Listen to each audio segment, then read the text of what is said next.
Today, we are going deep inside a company that, according to a Wired investigation, basically built a factory for corporate secrets. It's an operation that takes the idea of corporate anonymity to a whole new and kind of unbelievable level.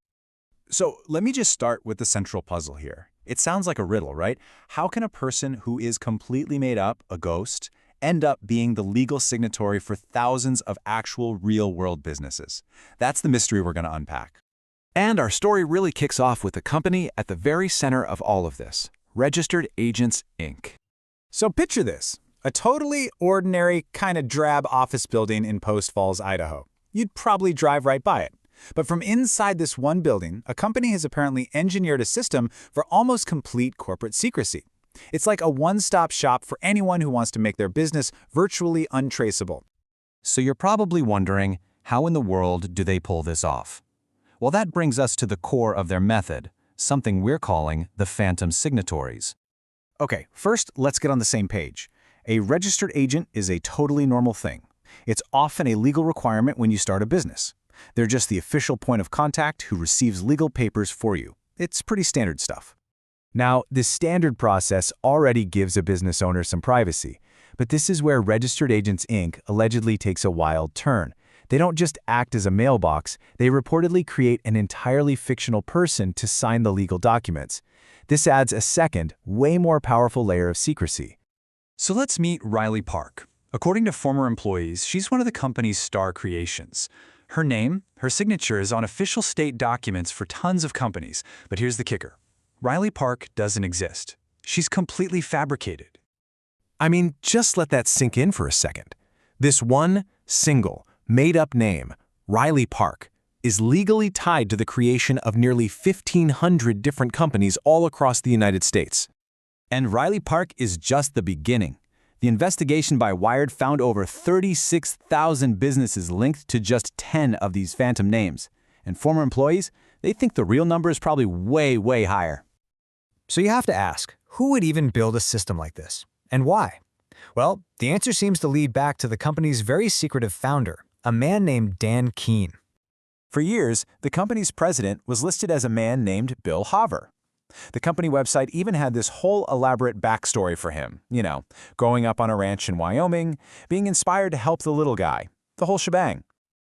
Surprise, surprise, Bill Haaver was another phantom. He never existed. He was a fictional president reportedly created by the real founder, Dan Keene. So this obsession with secrecy, it started at the very, very top. And you can actually see how this whole thing evolved. In the early days, Keene signed documents with his own name. Then, around 2015, the Bill Haaver persona starts popping up on his own company's filings. And from there, he apparently rolled out a whole stable of fictional employees for his clients to use. So what's this guy like? Well, former employees paint a pretty intense picture. They describe him as a micromanager who was obsessed with control and privacy. We're talking a high-security office where they had to lock up their phones, a guy who hated government oversight, and a boss who even allegedly recorded calls. It seems like his entire mindset is what drove the company's extreme practices. So how is any of this even legal? Well, it turns out this isn't just about one company's strange obsession. It's about a much bigger, broken system full of corporate loopholes just waiting to be exploited. See, in the United States, there's no one federal rule for creating a company. It's all handled state by state. And that creates this weird competition, where some states try to attract business by offering the weakest rules and the most secrecy. It's basically a race to the bottom. And, as financial transparency expert Sarah Beth Felix puts it, the very companies that are supposed to be the gatekeepers, these registered agents, they have almost no regulation. There's no real enforceable code of ethics they have to follow. And that lack of oversight apparently extended to their own customers. According to former employees, you could sign up with a fake name, use a throwaway email, and they'd set up a company for you, no questions asked. Basically, no real identity verification at all.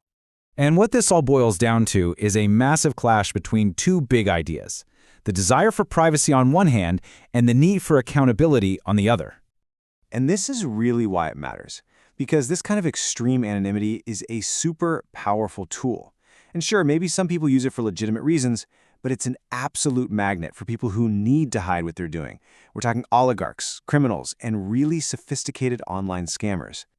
The company's justification was supposedly about protecting its employees from getting dragged into legal trouble. But the real-world result is a black hole of information. It makes it almost impossible for law enforcement or journalists or anyone really to figure out who truly owns and operates a business. So, we're left with this really big question. We all value privacy, right? But at what point does it cross a line and just completely dismantle accountability? When does a shield that's meant to protect end up becoming a weapon?